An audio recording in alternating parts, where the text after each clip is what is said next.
రండి ఒక డిబేట్ పెట్టుకుందాం. నిజానిజాలు బయటకు వస్తాయి.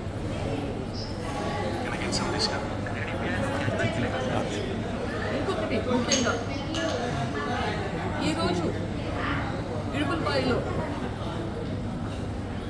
షర్మిల గారు పోటీ చేయబోతున్నారని అనౌన్స్ చేయడానికి ప్లాన్ చేస్తున్నారు. I congratulate her. మా నాన్నగారు తను ఎంపీ పోటీ చేయడానికి అని చెప్పి శ్రాయశక్తులా ప్రయత్నించాడు. ఆ ప్రయత్నంలోనే హత్య చేయబడ్డాడు. ఈరోజు తను ముందుకెళ్ళి అది చేస్తుంది అంటే అది చాలా నాకు చాలా ఎమోషనల్గా it's very important moment.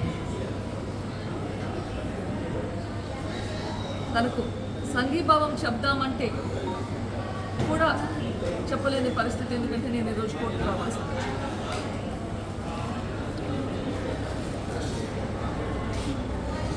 Peddanna YS Rajasekhara Reddy గారు చనిపోయినాక నేను జైలుకు పోయినప్పుడు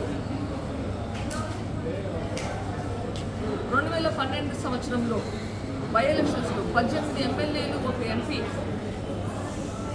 పోటీ చేస్తే మీరు లేనప్పుడు తను క్యాంపెయిన్ చేసి తను కష్టపడి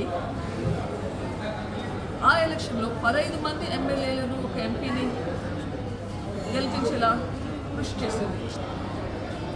అప్పట్లో మేకపాటి గారు సుబ్రహ్మరెడ్డి గారి మీద 2 లక్షలకు పైగా ఓట్లతో గెలిచారు. అది ఎలా మర్చిపోయారు? తర్వాత మీరు జైల్లో ఉండగా మరో ప్రజా ప్రస్థానమని ఎండనక వాననక నెలలు తరబడి ఇంట్లో లేకుండా పిల్లల్ని ఇంట్లో వదిలిపెట్టేసి మీ పార్టీని నిలబెట్టింది.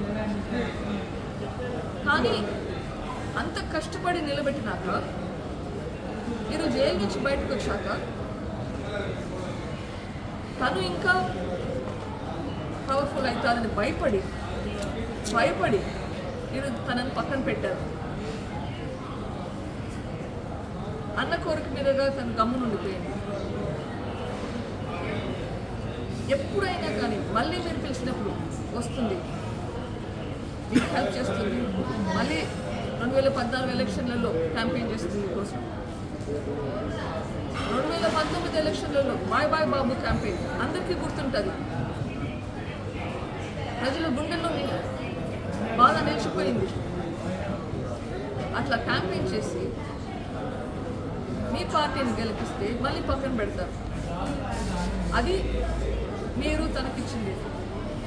ఇవన్నీ గ్రహించి నాన్న తనకి న్యాయం చేయాలని చెప్పి తనని ఎంపీ క్యాండిడేట్గా పెట్టాలని ప్రయత్నించినప్పుడు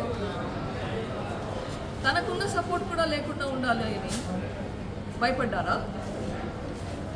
అందుకే నాన్న లేకుండా చేశారా? అంత కిరాతకంగా హత్య చేశారా? ఇవన్నీ బయటికి రావాలి. నిజమేంటి, ఎందుకు చేశారు?